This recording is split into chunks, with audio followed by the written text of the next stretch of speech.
Hi guys, guess who's here?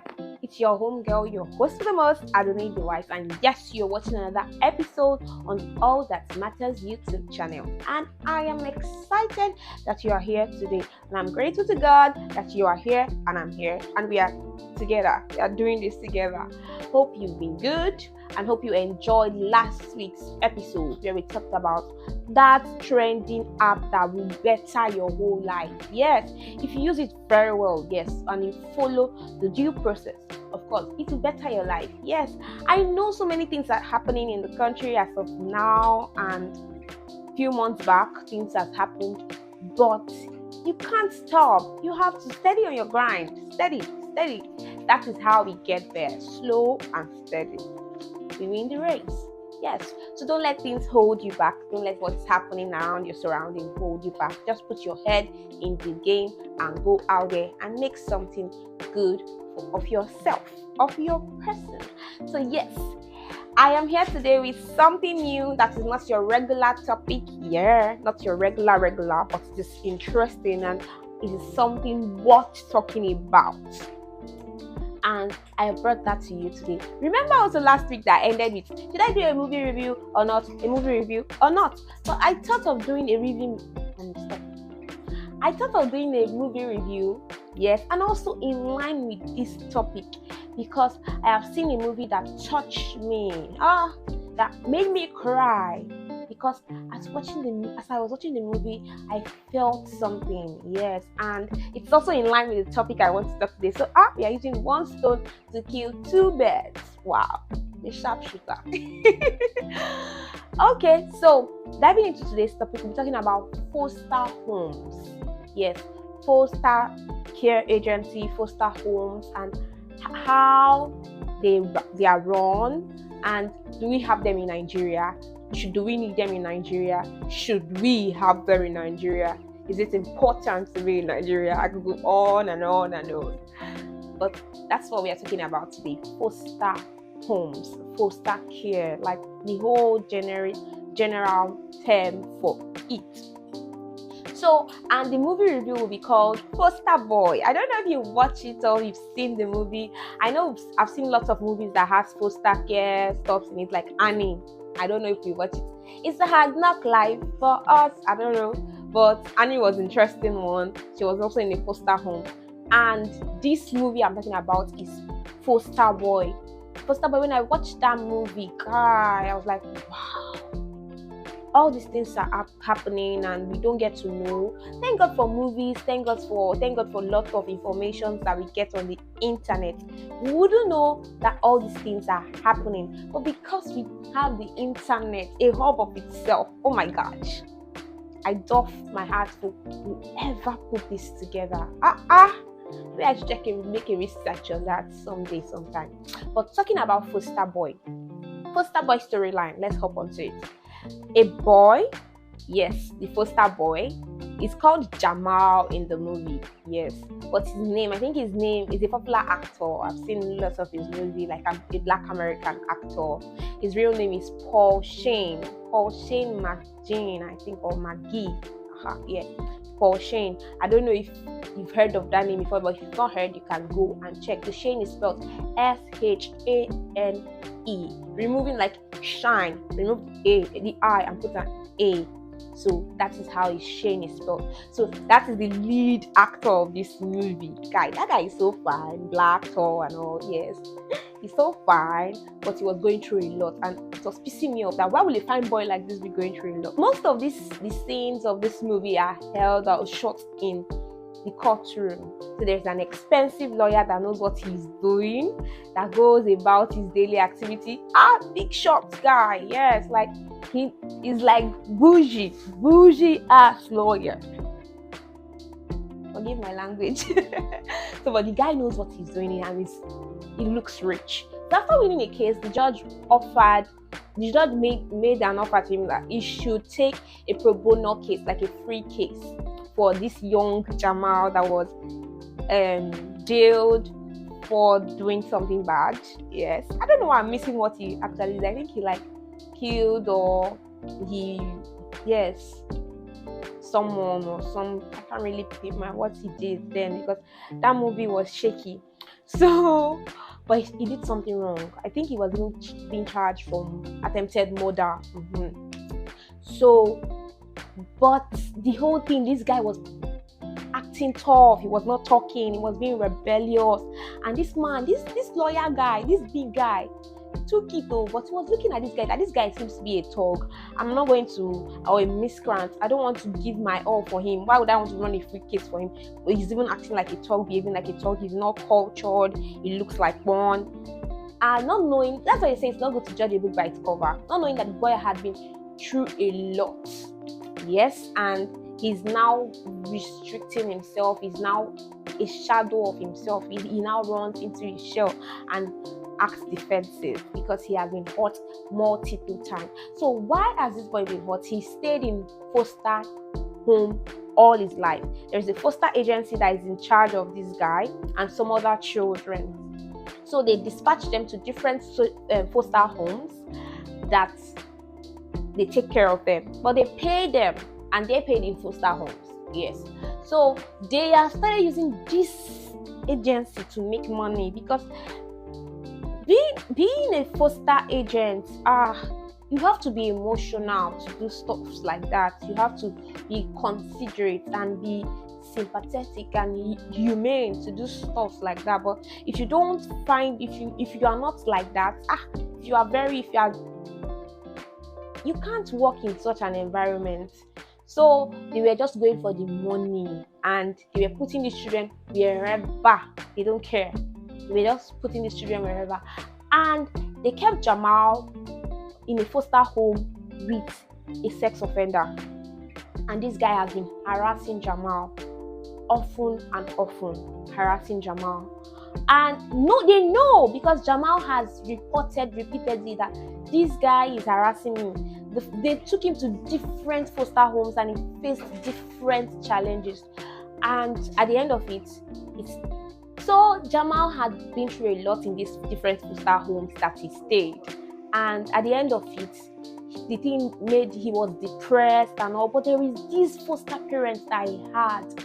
Oh, they were lovable, loving, and they helped him through this case. What am I trying to say? What are foster homes, first of all? I know you were saying, are they like orphanages? Are they like, but let's establish it. Orphanage is for children that have lost their parents, yes, or do not have parents, and they stay in an orphanage, yes. Then these people take care of them, sometimes put them up for adoption, and people that do not have children come to adopt them, or people that want children come to adopt them and take care of them like their parents. Then foster homes, on the other hand, similar, but it's like they give you a family setting. It's like a family setting. There is mommy, there is daddy, there is siblings, but they are not your blood-related family, but they are standing in as your parents, as daddy and mommy. So you just live like the children get to live like they're living with parents, like how a proper, this is their guardians stand as their parents. They live in a family kind of setting, and these foster homes, it's most times couples that handle this agency or these homes, most times couples, and they treat the children like parents. It's like being close to family, because I want to believe it's a very good initiative, because we have the saying that family is the first institute, family is the first social institute. Yes, family is very important, and when a child misses that setting, he misses, or she misses a lot of things in life. But when the child is in a foster home where these both parents are not their biological parents and are being maltreated, that's when issues are coming in. But why do people give their children to foster homes? Why? Most times when they are exchange students from different countries, they come into a different country, and someone wants to be their foster parents, they can then go and do it legally and say, I'm your guardian for this particular period that you'll be staying here. Or most times the government takes charge, most times when the biological parents of this child or guardian is not taking care of this child well, or is with their act, like most times some people parents are drug addicts, some people parents are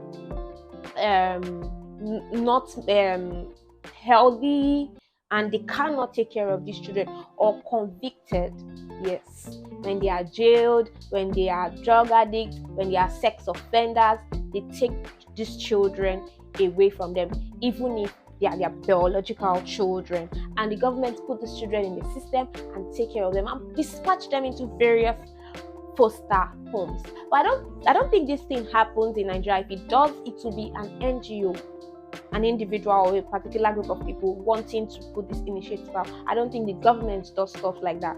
But I know the government has agreed to the orphanages, but foster homes, I don't think so. So now they pay these people that stand as parents, that bring these children and take these children into their homes. They pay them for each child they take care of. Yes, the government pay them. Okay, you have 6 children that you're taking care of, and you're their foster parent, and I'm going to pay you so amount for these 6 children. So now people now see it as a business, like this agency that Jamal fall victim of, and they saw it as a business. They didn't want Jamal to go because they know they'll be losing money from the government, but they were not treating Jamal right, and that also marred Jamal mental health, and he was disturbed and everything. But still, he still got his redemption, and he still got his backup, and he still got his strength from another foster parent that he stayed with, or he had once stayed with. They took him to different places.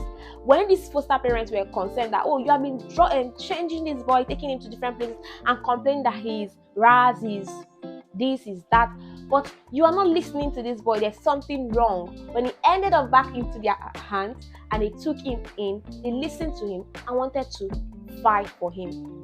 This agency, this foster care agency, tried all they could to bring down this lawyer so he wouldn't put their secrets to light, but they could not, because family is very strong. Family is very strong. And I also dare to say that family, yes, we can be related by blood, but even though you are not related by blood, love can bound you. Love can bring you together, and you will act like family. When you stay with someone every day, the person, you are concerned about the person, and the person is concerned about you. Living like family, yes, you can do a lot of things for this person. They don't have to be my birth children, or like my children that came from my loins, that people will say, they are my child, they are my this, they are my that. You don't have to be biologically related. If you can take these children and have love for them, yes, you can be their parents. So I feel like that's what foster home is like. But I have questions. Do we need foster homes in Nigeria? Do you see Nigeria as a place that foster homes are supposed to have them in? Because one, I gave us a list of why people put their children in foster home. One, the parents cannot take care of the child. Maybe they have financial issues. Maybe they are drug addicts. Maybe they are ex-convicts or in jail as of present. Or maybe they have health issues and they cannot take care of this child. That is when the government takes this child from them and give them to foster parents, or put them in a foster home so they can experience a normal life like every normal children. So foster homes and orphanage are slightly different, but they do the same thing, but slightly different. Orphanage, you can have them plenty children in one place and plenty guardians taking care of them, but foster home is a family setting, so it's more intimate than an orphanage. So like I was saying, do we need a foster home, or do we need this foster care system in Nigeria? When you look at some parents, do you feel like, oh, this man, this woman do not deserve this child, they need to snatch this child from this woman's hand and to a better place where this child can grow? Have you ever experienced child abuse? Or have you ever seen a child being maltreated or ill-treated, and you feel like, this child does not deserve this, they deserve more. I wish I can take this child away from this woman and give him the love, or give her the love that she truly deserves? Have you ever seen that? Have you ever experienced that scenario before? Have you ever been moved to want to start an initiative like that? If you have, I want us to talk about it because I feel like it's a very important thing. And there is something else I also want us to talk about. We know what happens in Nigeria here when a father or a family cannot take care of a child. They give them to relatives. Yes, there are different types of fostering. There's related, there's non-related, and there's what the one government would take the child into the system and take care of this child by dispatching them into various foster homes. But the one we mostly practice in Nigeria here is where my parents cannot take care of me, I can either go to my uncle or my aunt, and my uncle and my aunt can become my guardian for a particular time till I am strong enough to stand on my own, or my parents can now take care of me. So do we call that fostering too? Yes, I know it is not legalized here in Nigeria that you have to be the legalized guardian of these children. But do you see that as a similar to the foster care homes of these Western countries? Like the way we practice it in Nigeria. Like most times you see all these children from different countries come into Nigeria and people take them in. Some treat them well, some do not treat them well. What is your take on this? I want us to be interactive because I have been thinking so much about these foster homes since I heard that I'm going to be doing a content about it. And I see it's a very broad topic that we need to talk about and maybe still birth initiatives from. I know of someone, so I'll be giving a shout out to someone that I know has been taking children that are not hers in. This is Shei Oluyole. I think it's Oluyole. Yes, Oluyole. Yes, that's her name. I follow her on Instagram. She has this Dream Chasers Institute for children where they teach them, and this I follow her all the time. There was a time I saw a girl named Precious that she picked up, and they wanted a guardian wanted to come and pick her back, and they even did pick her back after she had made something glorious of this child, and she was emotional. Maybe because the child was bearing my name, I was like, wow. That was when I got stuck with her, and anytime I see them eating food, living together, and they call her mama, I feel like going there one day and enjoy that experience. I feel like she's doing a good job, and I'm giving her thumbs up for a young lady. I'm saying girl, sorry, don't mind my mouth. A young lady like that. Wow. I'm proud of you. Yeah, and you are one of my role models. If you don't know, now you know. So thumbs up to her, shout out to her also. And shout out to the girls, the children, they've been doing wonderful job. And everyone supporting this Dream Chasers institution and everything she's doing. You guys are the movers and shakers of Nigeria. Yes, you are helping us move. And I'm so proud to be a Nigerian because Nigerians, we don't need government or we don't need anybody to push us. We know how to move. We are quick, we are fast, we have it in us, and we look out for each other. Yes, so I want you to know that no matter what is happening in Nigeria right now, we care for each other, we love one another, so we should be there for one another. Don't fight your brother because of something that does not make sense. We are all born children, and Nigeria is our mommy. So thank you for listening to today's topic, and I'll be talking more on this thing sometime, but I want to know your own take. What do you think about foster care? Yes, and have you seen this Foster Boy movie? What is your own take about it? It's very interesting. I feel like you should see it and understand how the system works and see if it is good to give up children for foster care and foster agencies.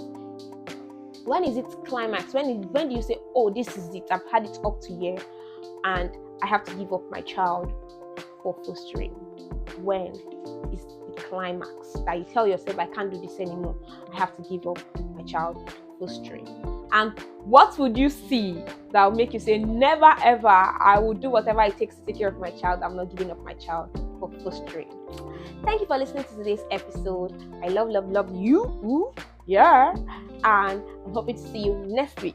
Please remember to stay safe and enjoy your week.